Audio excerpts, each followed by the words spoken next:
Coucou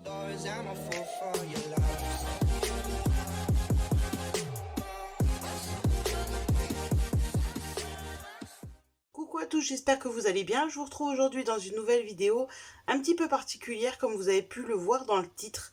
Ça va être une vidéo qui va traiter un petit peu de ma manière de m'organiser, de trouver mon inspiration, un petit peu les méthodes que moi j'emploie dans mon scrap. Parce que j'ai une manière de fonctionner maintenant qui est différente du début où j'ai commencé le scrap. Et vais vous expliquer un petit peu mes trucs, mes astuces. Alors il y a certainement d'autres personnes qui font la même chose également. Mais voilà, ça va être ma façon de fonctionner. Alors ça va être une vidéo qui va peut-être pas forcément intéresser tout le monde. Je pense qu'elle est un petit peu plus destinée aux débutantes. Bien que on est toujours friand de piocher des petites astuces à droite et à gauche. Donc, je vais vous expliquer un petit peu tout ça. Donc, faut savoir que moi, il y a quelques temps, quand je faisais du scrap, je savais pas trop par quoi commencer. Je m'installais à mon atelier sans avoir une idée précise de ce que j'allais faire. Est-ce que j'allais plutôt m'attaquer à un gros projet, à une carte, à une ATC, à ce genre de choses. L'inspiration, bon, je l'avais pas toujours. Des fois, j'avais envie de scraper, mais je savais pas vraiment quoi faire. Et je prenais l'envie sur l'instant. Je me disais, bah tiens, ça, j'ai envie de faire ça tout de suite, donc je fais ça. Mais ça concordait pas forcément avec le matériel que j'avais de près, ça ne concordait pas forcément avec le temps que j'avais à ce moment-là. Et du coup, bah, ça partait un petit peu dans tous les sens. Résultat des cours, je me suis retrouvée avec pas mal de projets comme cela, je vais vous montrer un petit peu, où j'ai par exemple entamé un petit album avec la collection Esprit Bohème des ateliers de Karine.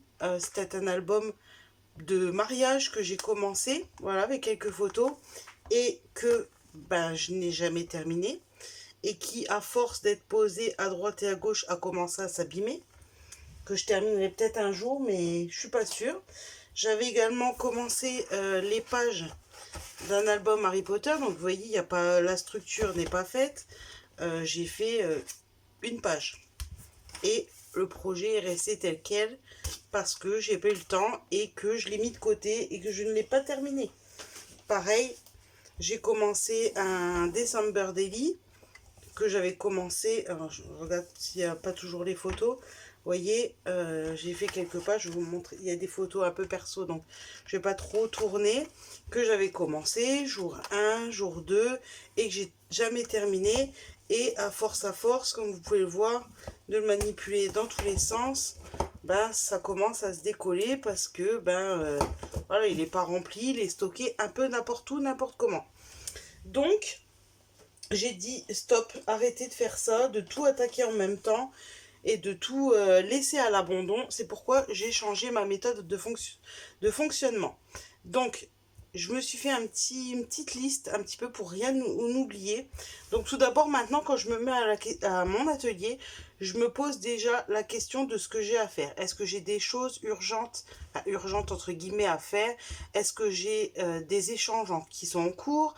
Est-ce que j'ai des participations de concours à faire? Voilà, la première chose que je me pose, c'est est-ce que j'ai ce genre de projet à faire?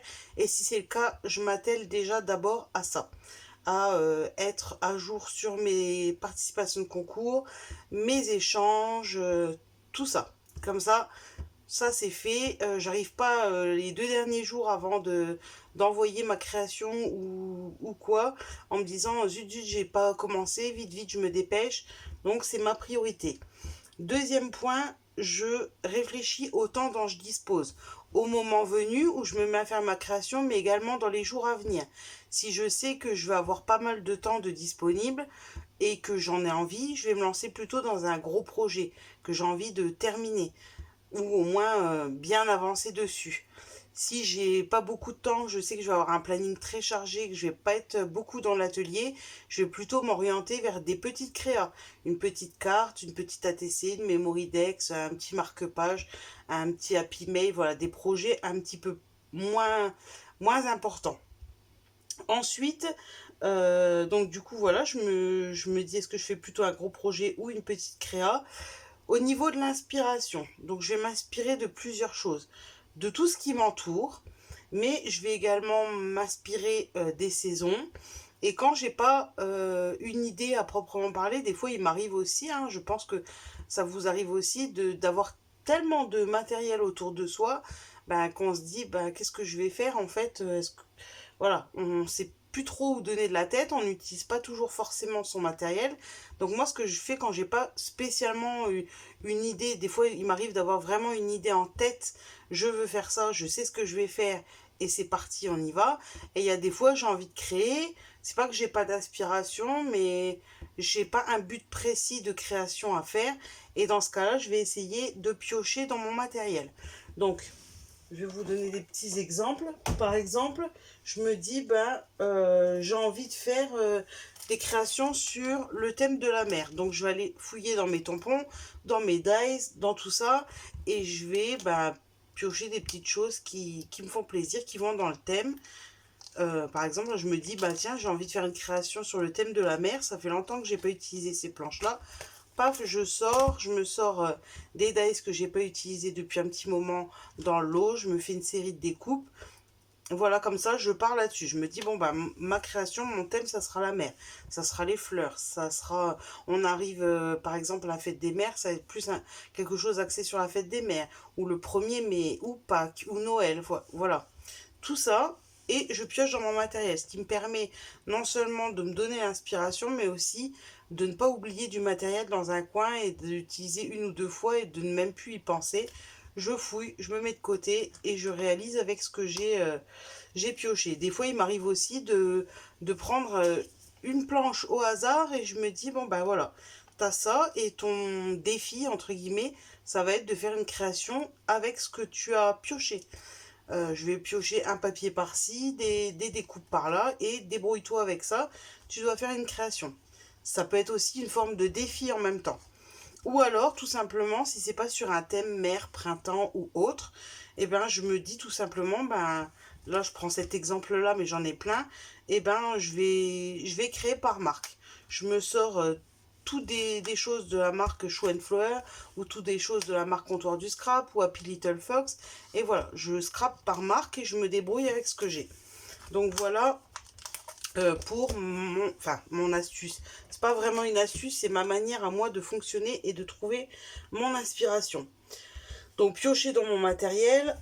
Après, ce que je fais aussi, c'est que quand je me mettais des fois à l'atelier, eh ben, je commençais une création, mais en plein milieu, il fallait que j'aille sortir la Big Shot pour se faire une découpe, pour une étiquette. Ça m'embêtait déjà de tout sortir pour un petit truc. Et des fois, ça me démotivait d'avance, j'avais même pas envie, ça me... Voilà. Donc, ce que j'ai fait, et pour gagner du temps aussi, c'est que je me prépare des choses d'avance. Et j'en profite également de faire ça des jours où des fois j'ai envie d'être dans mon atelier, j'ai envie juste de faire des tamponnages, de coloriser, de découper en regardant des vidéos. Voilà, j'ai pas forcément envie de faire une créa à proprement parler, mais j'ai toujours envie quand même d'être dans le thème de la création. Donc ce que je fais, c'est qu'il y a des fois je me fais des sessions de découpe. Donc là je vous ai sorti deux exemples par exemple que je stocke dans les boîtes, les valises. Si vous avez vu sur mon Instagram, j'ai plusieurs valises de la sorte. J'en ai une avec les découpes, j'en ai une avec des die cuts et j'en ai une avec mes dies du coup.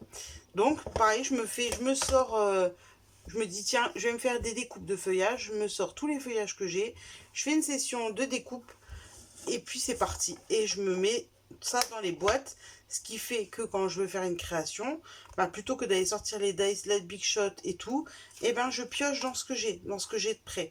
Alors c'est sûr que du coup c'est blanc, mais après je peux les coloriser à l'aquarelle, au feutre à alcool ou à ce que je veux. Il y a des choses qui sont faites à l'aquarelle, donc je peux utiliser par exemple les Bruchot pour coloriser. Voilà, j'ai déjà des choses de prêtes. Donc là par exemple je vous ai donné l'exemple des feuillages, mais j'ai également une boîte avec plein de petits mots. Donc ça, hop, vous piochez pour mettre des sentiments sur vos créations. Et pareil, quand vous n'avez pas d'idée de création, vous n'avez pas d'inspiration, ben, vous sortez vos petites boîtes et puis vous piochez. Et puis au final, ça vous donne quelque chose, un résultat. Donc voilà ma manière de procéder pour les découpes. Et je fais la même chose en termes de colorisation, découpage, tamponnage. Donc j'en ai également rangé dans des boîtes comme ça, mais celle-là c'est une que je garde sous la main où il y a un petit peu un mix de tout. Donc vous voyez par exemple j'ai fait des tamponnages, ils sont détourés.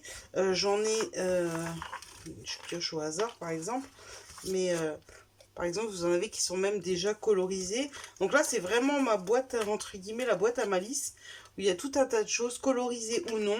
Il y a des choses qui sont même pas encore détourées, vous voyez que j'ai tamponné, que j'ai pas encore colorisé.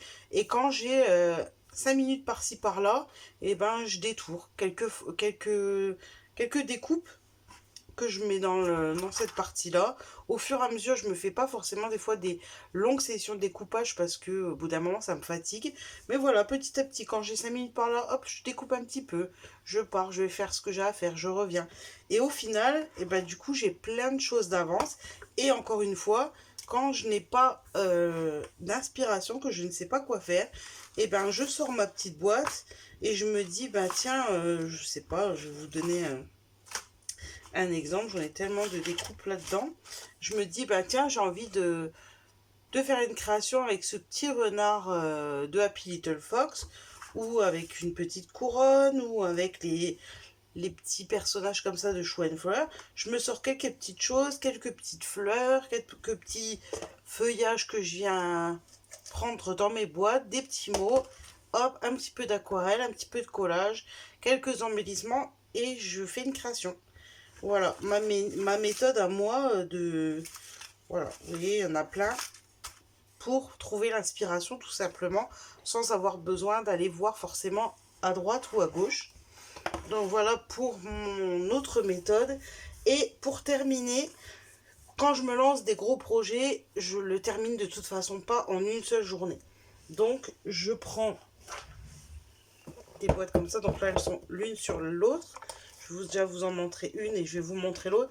Donc j'essaie à chaque fois dans les gros projets de ne pas avoir plein de projets sortis en même temps. Généralement en gros projet, j'essaie d'en avoir deux, pas plus. Parce que des fois, ben, alors vous allez me dire, ben, pourquoi tu prends pas un projet et tu t'arrêtes pas tant que tu l'as pas fini. Comme c'est des projets, moi, qui s'étalent sur quand même un bon moment, j'ai pas, par exemple, 3 jours complets pour finir absolument mon album. Bah, des fois, quand j'ai passé 2, 3 jours dessus, bah, j'ai envie de faire un petit peu autre chose. Donc, je me les mets de côté, mais j'essaye de ne pas en avoir plus de 3 à la fois. Donc, je me sers, bon, là, l'autre, vous allez voir, c'est dans un panier parce que j'utilise la boîte actuellement pour autre chose. Mais voilà, je me mets les projets comme ça. Donc là, par exemple, vous avez été un petit peu spoilé. Vous allez voir que je suis en train de faire un mini-album avec la collection F-Deco Summer Mood. Mais elle n'est pas finie. J'ai fait juste le contour, qui n'est d'ailleurs pas tout à fait fini. J'ai pas décoré l'intérieur. Donc mon projet, ben voilà, vous avez toutes mes chutes, mes die cuts, tout ce qui va aller dans mon embellissement d'album, mes embellissements bois, tout, je garde tout dans une boîte. Et comme ça, bah, je mets mon projet de côté. Tout est rassemblé, ça s'abîme pas. C'est pas le bordel sur mon atelier. Et hop, je me sors ma boîte, je travaille dessus. Quand j'arrête, quand j'ai plus le temps, je remets tout dedans, je mets de côté. Et comme ça, j'ai toujours tout sous la main. Un autre exemple, par exemple avec les collections de chez Artemio, par exemple, et bien là vous avez, bon, le bloc de papier évidemment ne rentre pas dedans, mais j'ai une petite boîte comme ça temporaire où je me mets les die cuts que je suis en train d'utiliser actuellement. Je me mets les stickers, les décalcomanies. Et puis le projet qui est pas du tout abouti, voire à peine commencé, qui est dans le panier, voilà, qui attend. Ça sera d'ailleurs un tuto qui arrivera un de ces quatre quand j'arriverai à terminer ce projet. Donc voilà, je range tout, pareil, je range mon panier du côté et j'ai tout sous la main pour créer quand j'en ai le temps. Donc voilà pour mes petites astuces. Alors c'est pas vraiment des astuces, mais ma méthode de fonctionnement. Alors peut-être qu'il y en a certaines d'entre vous que ça n'intéressera pas du tout. Chacune a sa méthode de fonctionnement. Je dis pas que forcément la mienne est meilleure qu'une autre. Il y a des petites astuces à piocher à droite, à gauche. Mais en tout cas, moi, c'est ma façon de m'organiser.